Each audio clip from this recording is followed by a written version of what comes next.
अस्सलाम वालेकुम दोस्तों, उम्मीद करता हूं आप सब खैरियत से होंगे। दोस्तों, आज की इस वीडियो में सऊदी अरब की कुछ ज़रूरी और बड़ी खबरें आप लोगों के साथ में शेयर करने वाला हूं, तो वीडियो को पूरा ज़रूर देखें ताकि पूरी जानकारी आप लोगों को मिले।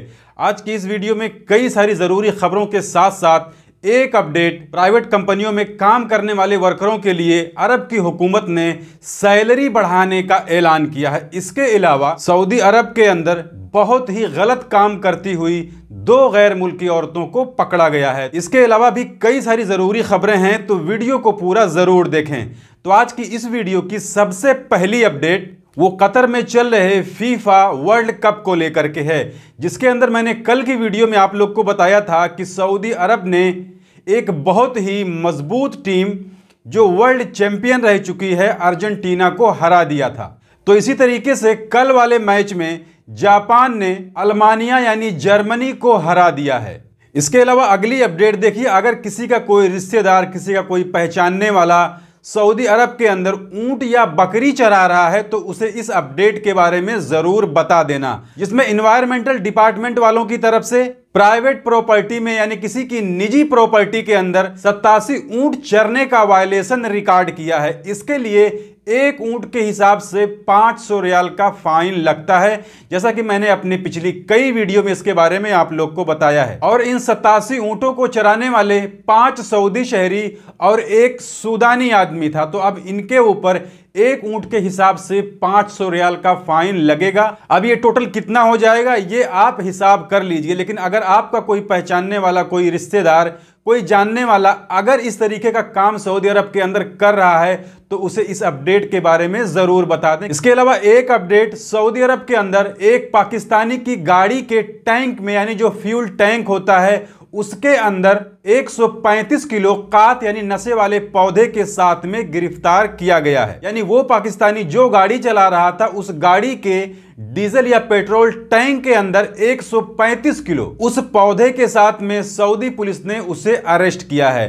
तो अब हर दिन एक अपडेट आती है जिसमें कोई ना कोई पाकिस्तानी अपने मुल्क का नाम रोशन करता हुआ सुनाई देता है। इसके अलावा अगली अपडेट वो सऊदी डीजीसीए की तरफ से आई है, यानी सऊदी सिविल एविएशन की तरफ से, जिसमें इन्होंने कहा है कि अक्टूबर 2022 के महीने में सऊदी अरब के अंदर चलने वाली एयरलाइंस और एयरपोर्ट के खिलाफ में कितने लोगों ने अपनी तरफ से कंप्लेन दर्ज कराई है। तो देखिए, ये जो कंप्लेन होती है इसमें मुसाफिर लोग एयरलाइंस के खिलाफ में टिकट को लेकर या उनका जो लगेज होता है उसको लेकर के कई तरीके की शिकायत उन एयरलाइंसों के वेबसाइट पर जाकर करते हैं। तो इसी तरीके से अक्टूबर के महीने में जो रिपोर्ट आई है उसमें कुल मिलाकर 812 मुसाफिरों ने सऊदी में चलने वाली एयरलाइंस और एयरपोर्ट के खिदमात यानी सर्विस को लेकर के कंप्लेन की है, जिसमें सबसे कम शिकायत सऊदी अरबियन एयरलाइंस अल सऊदिया के खिलाफ में आई है।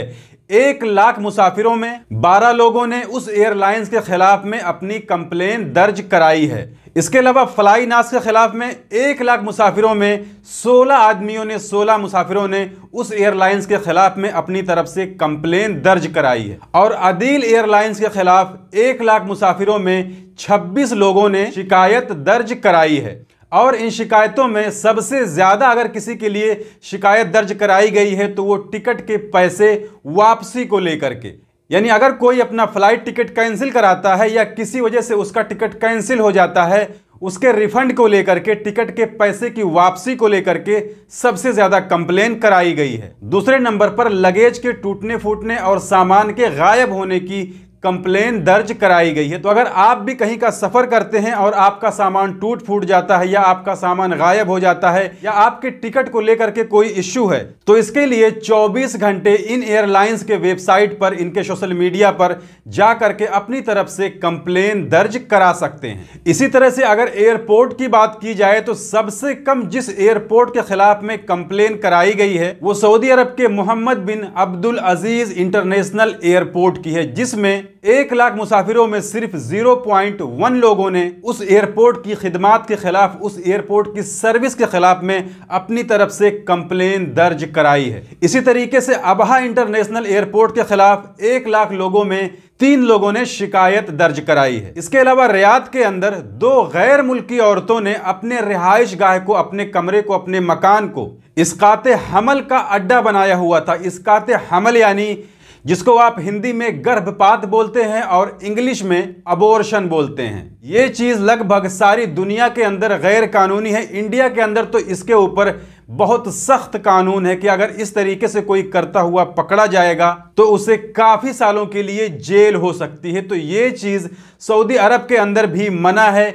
इसके लिए अगर कोई पकड़ा जाता है तो फिर 6 महीने की सजा या फिर 1 लाख रियाल का जुर्माना उसके ऊपर लग सकता है, या फिर ये दोनों जुर्माने एक साथ हो सकते हैं, या इन दोनों में से कोई एक फाइन उसके ऊपर लग सकता है। इसके अलावा अगली अपडेट वो कुवैत की है। देखिए, जिस तरीके से सऊदी अरब के अंदर बहुत से लोग व्हाट्सएप पर या ईमो पर किसी बैंक का लोगो लगा करके लोगों को कॉल करते हैं और कहते हैं कि मैं बैंक से बोल रहा हूं, और वो लोगों से उनके बैंक की जानकारी मांगते हैं, उनका इकामा नंबर, आईडी नंबर मांगते हैं, जिसके जरिए वो लोग भोले भाले लोगों का पैसा लूट लेते हैं, उनके अकाउंट से उनका पैसा चुरा लेते हैं। तो देखिए, ये सब चीजें सऊदी अरब के अंदर पुरानी हो चुकी हैं, लेकिन जो नए लोग हैं वो आज भी इनके चक्कर में आ जाते हैं। तो इसी तरीके से अब कुछ लोग कुवैत के अंदर भी ये काम करने लगे हैं।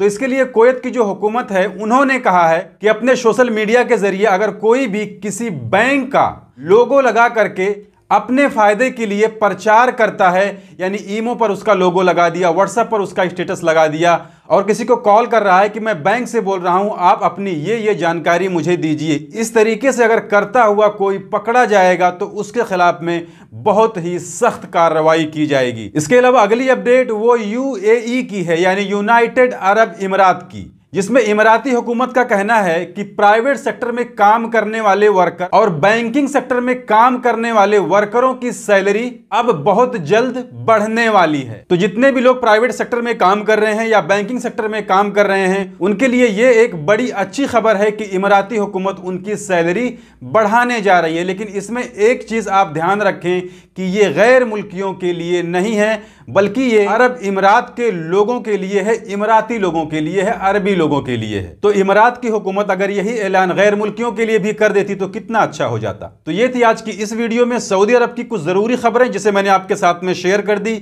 जानकारी अच्छी लगी है तो वीडियो को लाइक कर दीजिए। चैनल को अगर अभी तक आपने सब्सक्राइब नहीं किया है तो चैनल को सब्सक्राइब करके बेल आइकन को प्रेस करके ऑल पे जरूर सिलेक्ट कर लीजिए, ताकि हमारे आने वाली और भी दूसरी नई वीडियोस की नोटिफिकेशन आपको मिले। क्योंकि सऊदी अरब के अंदर काम करने वाले गैर मुल्कियों से जुड़ी जितनी भी जरूरी खबरें होती हैं वो मैं डेली अपने इस चैनल पर लाते रहता हूं।